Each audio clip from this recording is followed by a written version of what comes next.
I mean, in all fairness to them, they need us to survive. Without us, there's no way they can survive. Do Canadians still feel like they can rely on their closest ally, the United States of America? On Sunday, the Prime Minister of Canada, Mark Carney, was watching the World Cup final from a glass-enclosed VIP box with President Trump. And for a few moments, everything seemed kind of okay between the U.S. and Canada. But after the match, Trump told reporters that he had delivered a blunt message to his Canadian counterpart. I told him, you got to stop these fires from coming in and, poisoning our air. Our air's been poisoned. Back in Canada, Carney told reporters that he had made it very clear to Trump that his country is doing what it can. And then the situation got even more intense. A day after all those smiles and handshakes at the World Cup final, Trump slapped Canada with a bunch of new tariffs. Canada's been very, very tough on us over the years, for many years, and no other president's done anything about it. What does the American president actually want from Canada? And how are Canadians feeling about their neighbor to the south? Today on the show, we try to answer some of those questions. From the BBC, I'm Asma Khalid in Washington, D.C., and welcome to The Global Story on YouTube.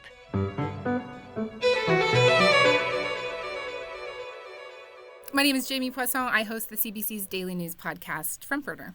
Wonderful. Well, it's a treat to have you with us, and I'm really excited because I've heard so much about this beef between the United States and Canada from the perspective of Americans. And quite candidly, Jayme, I've heard a lot less about what Canadians are thinking in this moment, and I wanted to hear from a Canadian journalist, so I really appreciate you taking the time. Well, we have quite a perspective, and it's very different from the U.S. perspective, so thanks for letting me share it. Let's start with President Trump's announcement earlier this week, in which he laid out these plans to impose 50% tariffs on a range of goods that are coming into the United States from Canada. Canada's been very, very tough on us over the years, for many years, and no other president's done anything about it. He said it was in response to unequal treatment. I mean, in all fairness to them, they need us to survive. Without us, there's no way they can survive. But they've been very, very tough over a period of the last 50 years, actually. Jayme, what sorts of goods do these latest tariffs apply to? And what is the sense in Canada as to why he is doing this at this particular moment? Right. So it covers a lot of stuff. Like I saw one list with 500 things on it. A 50% tariff, so that's pretty prohibitive. But essentially, these are 3 presidential decrees that came down. And one of the decrees was mainly targeting our dairy industry. A lot of our dairy is already closed off to the U.S. market. It's a system here that we call supply management. Okay. The other one is targeting alcohol. Our provinces took American booze off the shelves of our liquor stores after the first round of tariffs. So last year? Yep. Mm-hmm. Okay. And then the third is targeting autos because the U.S. administration says that we are discriminating against U.S. auto parts. And this one actually doesn't target auto parts, though, really. It targets a whole bunch of other stuff.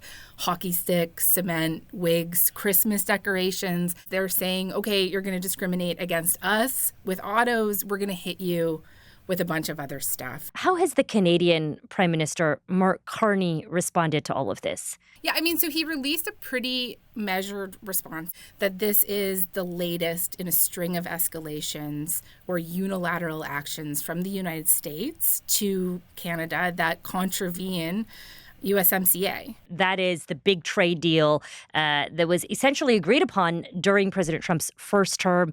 It's been up for renewal, and the Trump administration recently said that they don't intend to renew the deal as it currently stands. Yes, it's like lapsed that renewal. He said that we are in a position to negotiate, and we would like to move to more formal talks, but he hasn't announced that he's going to do any kind of countermeasures. Right now, he's just saying, we're ready to proceed to negotiations. Him and Trump apparently spoke Tuesday morning, and that he reiterated that. Jayme, we've mentioned the talks a couple of times here. The talks that you mentioned, Carney is referring to, they stem from that big trade deal, the United States-Mexico-Canada agreement, which, as I mentioned, was actually negotiated during Trump's first term in the White House. He called it a great deal at the time, I think. He did. I remember there were remarks in, I believe it was the Rose Garden. It was really heralded by his administration as a better agreement than the landmark deal that had been in place for many years prior, known as NAFTA. And I think what's interesting is in this moment, we are seeing the Trump administration decide not to renew the deal as it stands. And so, as you say, there's these ongoing talks around a new deal. Why, from Canada's perspective, have these talks been so contentious? If you try and read the tea leaves of the American administration, they think that Canada has been obstinate and that we haven't given up enough to kind of get to these negotiations. You know, when they were putting these tariffs on us this week, the message from the White House was that Canada and China are the only two countries that haven't negotiated a deal with the United States after those initial round of tariffs. From the Canadian perspective, there are a lot of people here that will argue that we have capitulated quite a lot. We've rolled back taxes on some of the big tech giants. We've dropped counter tariffs quietly. You know, what does the United States really want from us? And, you know, they want us to open up the dairy industry. American dairy cannot be sold in Canada. Yeah. And what is Canada's explanation for that? Well, I mean, it's a way to kind of protect our own dairy industry. It's a system called supply management here, and proponents of it would argue that, you know, it's a way to keep prices stable for farmers here. So it's a controversial policy in Canada, too. But the Trump administration hates it. So you're saying when the Trump administration hates it, they want American dairy farmers to be able to sell their milk, their cheese, et cetera, into Canada. Yes. And right now, very hard to do. The current, that's not possible. Yeah.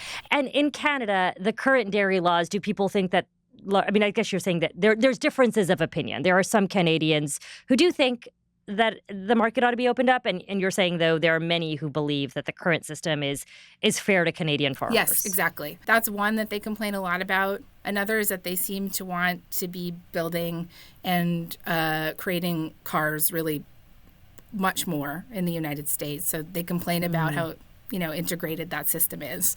Whereas right now, some car parts are made, you're saying, in Canada. The supply chains are kind of interlinked between the U.S. It's an incredibly integrated system here. I think there's another thing going on here, too, which is that if you look at the foreign policy of this administration, it sees Canada as a kind of vassal state in North America. And I do not think that this administration likes some of what our government has been doing over the last year, going out and making deals with other countries, including China, including India, including Europe, on security issues, but also on trade. I think it's worth pointing out that there was recently some reporting in the Wall Street Journal that cast Prime Minister Mark Carney as this guy who's sort of leading this charge of middle powers to try and help reorient middle powers in the world away from the United States. And so, you know, you got to wonder if some of that is going on here as well. Before we move on, I think the foreign policy stuff is really interesting. I just want to make sure I understand something about the trade deal itself in particular, because I have heard critics here in Washington say that both Mexico and Canada, to some degree, they don't think have fully upheld the terms of the existing deal. And so there is, in their view, room for improvement in the deal. Do you hear that in Canada as well? Or were they happy with the deal as it was? No, I think generally people in Canada, experts in Canada, were pretty happy with the deal. I think that what they really want is a renewal of CUSMA or USMCA. I should say we use different we call them different things. We use different acronyms. We like CUSMA because it starts with Canada, and they like USMCA because it starts with the U.S. But they don't want this kind of yearly renegotiation, which puts CUSMA in a kind of, or USMCA in a kind of zombie position. Creates a lot of uncertainty because it can always change, right? They want to lock back into a long-term deal because that will create stability. So how has the Canadian government Canadian leadership been interpreting this latest move from the Trump administration? I mean, you alluded to hefty tariffs last year. This began many, many months ago. So is this latest announcement seen as, I don't know, a negotiation tactic? Is it seen as a serious economic problem? A bluff? None of the above? Yeah, I mean, I wonder if in some ways it could be seen as all three, right? Because, I think it's widely being interpreted as a negotiation strategy to try and get Canada to the table and to try and get them to make some concessions. But it is also a very serious economic threat. One estimate I think I saw this morning was that this could affect $28 billion worth of goods across the country. So if these tariffs do take effect in 30 days, they could have serious repercussions here. And we should be clear, as you say, 30 days, because the executive order did not call for this to begin immediately, yes. right? They called for this to begin in 30 Which days. I think is why people are also interpreting this as a negotiation strategy, right? Because it's opened up a window. Yeah. The clock is ticking down, even though Trump seems to blow past these deadlines all the time. But immediately when these tariffs came down, you did see people talk about whether or not they were legal, because they're under this provision in this century-old law. It's like Section 338 of the Smoot-Hawley tariffs. If people have ever watched Ferris Bueller's Day Off, there's like that very famous scene from Ferris Bueller where he talks about the Smoot-Hawley tariffs. And it's never actually been used before. And it gives the president, as I understand it, this kind of authority to put tariffs on a country that they believe is discriminating against the United States. So people were like, well, are these even legal? But I mean, I just got off the phone with an expert who thinks that these tariffs could be more legally sound or have a better chance of surviving a court challenge than the other tariffs that he had previously put on, those emergency tariffs that were slapped on us and just about everybody else that the Supreme Court later threw out. So I think that the Canadian government has no choice but to take this as a very serious economic threat as well. It is also possible that he's just kind of thrashing about here, that he's trying to bring us to the table and get some concessions. So I do think, I would imagine that all of these scenarios are playing out right now. And I've seen people championing like various strategies, from ignore this to give them something, like put the booze back on the shelves, to fight back. So it's not clear to me what the Carney government's going to do. But, it seems right now like they're taking a bit of a cautious approach. Not putting any retaliatory tariffs in place on products coming in from the United States. No, not yet. Yeah. Though that is, I will say that is an option that we have, because there are some, pardon the pun, like actual Trump cards that Canada holds. Things that potash, which the United States really needs for fertilizer to grow food, critical minerals, and oil. But we haven't pulled any of those levers yet, and it's complicated because we're in a federation and the provinces would have say over what we do with those products. But, these are the big cards that we have not put in play, that the Canadians have not put in play. That is really fascinating. We know that the president is very keen on minerals. We've done a number of stories about his focus on minerals in different parts of the world. One of our BBC colleagues, Eloise, was out in Montreal the other day asking Canadians about this latest tariff threat, and she heard this. Everyone's affected by the tariffs. It's made the prices of supplies and material more unpredictable and more expensive. It will affect the common people, like you, me, and everyone. What the tariffs say about the relationship between Canada and the U.S. is that it's definitely strained. I think it's really a relationship that is on the decline. Every decision being taken at the moment by our neighbors to the south is just sad for the entire world. Canada should not give up. We should continue to negotiate with the U.S. and try to, maybe get some sense into them. When Trump announced tariffs in this second term of his White House back in February of 2025, it seemed at that time to provoke this big rally around the flag effect in Canada. What are you hearing now from Canadians? You know, this kind of rise in Canadian nationalism, it ebbs and flows, with the headlines, right? And so things kind of go back to a bit of normalcy, and then something new will happen. And, I think people kind of snap back to it. But at the same time, up until now, a lot of these tariffs have been exempt under CUSMA or thrown out. And so while certain sectors have been hit quite hard, steel and aluminum, softwood lumber, we haven't really seen sort of the catastrophic effects. I don't know what would happen and how Canadians' attitudes might change if we started to see some real economic hits here. Because the truth is that the United States is the much bigger player here. And these tariffs, of course, will hurt their economy too. But they can hurt us a lot more than we can hurt them. Even after President Trump announced this latest round of 50% tariffs, it does appear like he's not entirely done. You increased the tariffs on Canada yesterday. Can you say if you still expect to impose tariffs on the wildfire problem? And can you say when you might impose 301? A lot of damage has been done. He was speaking to reporters at the White House on Tuesday, and he seemed to suggest that he's still considering tariffs against Canada for these massive wildfires. They're not managing their forests properly, and the wind has a tendency to blow right over New York City, right over, you saw Detroit, that had closed the whole place, Michigan. I'm sure so many listeners have seen photos of this all. If you have somehow not seen the photos, you should. Go look them up. They kind of look otherworldly. It's very serious what they're doing, and they don't seem to be able to do anything about it. If they managed their forests, they wouldn't have the fires. There were some reports that cities like Detroit and Chicago in the Midwest had some of the worst air quality in the world the other week. And so what we've heard from President Trump is a frustration. Well, it went good, but I told them, you got to stop these fires from coming in and, poisoning our air. Our air has been poisoned. I have a good relationship with Mark Carney, but, we got to stop the fires up there. If we can help them, we'll help them. But maybe they should pay us some damages or something, or we should do some tariffs. He's made a number of comments over the last several days about these fires. But my question to you, Jayme, is does President Trump have a point at all about Canada's fire management?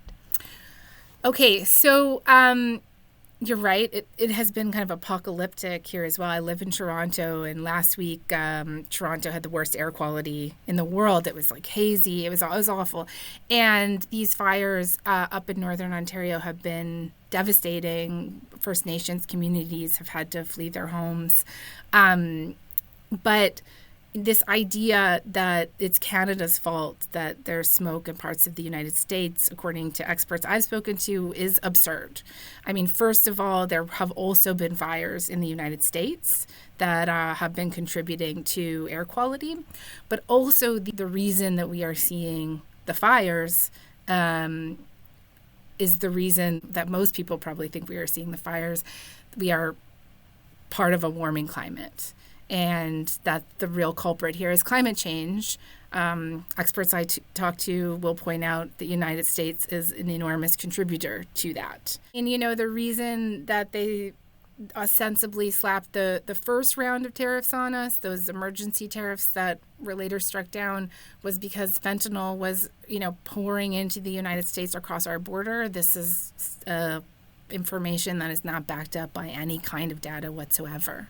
So, I don't think it is a surprise to hear the president's comments, but I haven't spoken to anyone that feels that they're grounded in any kind of reality. Jayme, do people in Canada feel like the wildfires are being handled effectively and sufficiently? And the reason I ask this is I remember a couple of years ago, I think it was in 2023, when there were these epic fires right across parts of Canada at that time period.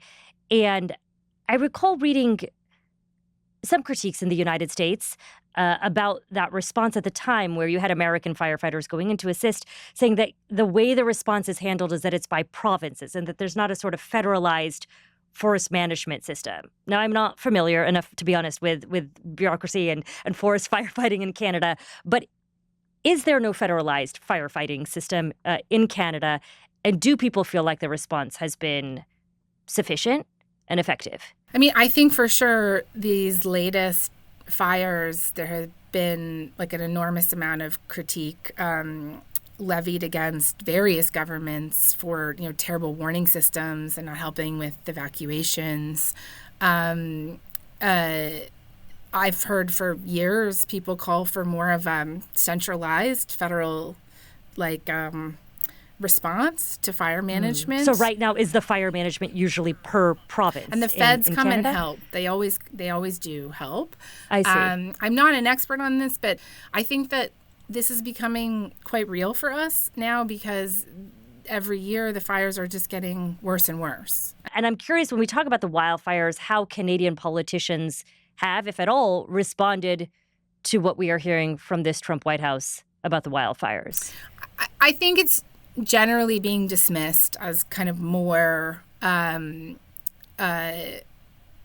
absurd bluster from the president of the United States. We've been pretty used to the last several years being the target of whatever kind of pet issue the president has, probably more so than in Europe. I guess our proximity has put us in the line of fire probably more than most. Also because of the timing, because of the CUSMA deadline having just passed. I think people are probably seeing it in that context as well, that the president has, I guess, turned his attention back to Canada. We talked about Carney's response. The other person I've seen in some American networks over the last several months responding to Trump is the leader of Ontario, Doug Ford. In fact, he was on CNN just the other day referring to the president's comments as being unacceptable. He's someone, it seems, who has been really vocal. And in seeing his comments about the wildfires, it felt like a reminder that this is all just the latest chapter in an ongoing feud between the United States and Canada. In fact, last fall, we did an episode when Doug Ford ran an anti-tariff ad on U.S. television markets during the World Series. And it, really caught a lot of people's attention. Yeah, I mean, so Doug Ford ran this ad. It was Ronald Reagan talking about the importance of free trade. And the Trump administration hated it, wanted us to pull it down. It didn't get pulled down right away. It ran during the World Series. Our own prime minister has quipped that was not helpful in the ongoing negotiations with the United States. But the Ford government has taken a pretty kind of Captain Canada, you have to stand up to a bully kind of, attitude. I mentioned before that one of the big irritants that the United States has is the auto industry. Now that is largely in Ontario. So Premier Ford is really trying to protect and stand up for that industry, which is directly under attack. So he has different considerations than other premiers in the country. Jayme, I don't have a clear sense from here in Washington about what Donald Trump actually wants from Canada. And I don't think I'm alone. I am somebody who is a former White House correspondent. I have covered the Trump administration in the past. Nonetheless, it is not clear to me. I want to know from you, what is the sense from Canadians of what their neighbors, the United States, the Trump administration, actually wants from them? I think we don't know either, right?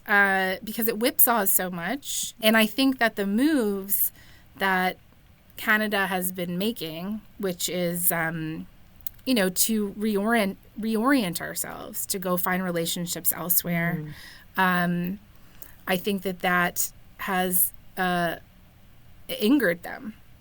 And I think that you get the sense from the American administration that they see Canada as obstinate, that we haven't, that we're ungrateful, right? And I think that this goes back to the foreign policy that I was talking about earlier, this kind of Don Rowe doctrine, where Canada is seen as, they don't say it outright, but the vibe is a vassal state and that the United States has dominance over the Western Hemisphere, and that all of the countries in that hemisphere get certain benefits from being under the security umbrella of the United States, but also, the United States is in charge. And, what it is that they want from us that we are willing to give them is unclear, I think, to a lot of people in this country right now. But I can say that, public opinion is very firmly on the side of not cutting a bad deal for Canada and not capitulating to the United States. Those threats around annexation, they made people very angry here. And I think in part because we've had this very kind of long friendship with the United States, and it felt like it broke. And so I think that as a result of that, this current government has been given quite a long leash to maybe hold out as long as they can, and to try and negotiate the best possible deal without us giving up too much of our sovereignty to make our own decisions around who we do business with. I want to ask you about public opinion, because there was a poll that was published recently by the Pew Research Center of Canadian attitudes towards the United States, and it found that in 2022, 83% of Canadians saw the United States as a reliable partner. This year, 2026, that number had plummeted to 35%. Is Canada preparing for a world in which it no longer sees the United States as a reliable partner? I think that Mark Carney won the election in 2025 last year, in part because this is exactly what he was saying. He campaigned on the fact that the old world order was over and that we were not going to return to it. He ended up winning and becoming prime minister, I think largely on that message and on his kind of promise to take on the Trump administration. And so, I think that shows that Canadians agreed with it then. And we're still seeing support for the moves that this government is making around the world to try and reorient us away from the United States. Deals in the Middle East, deals in China, deals with Europe, security deals with Europe. I think Canadians know that you can never actually completely break that relationship. But I do not think there's a sense here that you can just go back and put the toothpaste back in the tube. It's kind of like when you're going through a breakup, it's not like a full divorce. But as somebody said to me the other week, I think on the show, you're like putting your car in your name. You know what I mean? Like you're trying to hedge against where you think this could be headed. I think there was this rupture when Trump was threatening to annex us, and this realization in the country that we traded 80-something% of our goods with the United States, thinking nothing about it, that this was totally fine and that they're this completely reliable partner. And these events have really led people to open their eyes and realize that you cannot be that reliant on one partner. The country needs to make moves to be more resilient. If things improve, great. But I don't see a world in which things go back to the norm. Thank you so much, Jayme, for joining us on the show. Thanks so much for having me. It was great to talk to you. And that's it for the Global Story on YouTube today. Thanks as always for tuning in. And by the way, if you all enjoyed what you saw today, I've got to mention that our show, The Global Story, is also an audio podcast. That's right. We are also available on bbc.com or wherever you listen to your favorite shows every single weekday.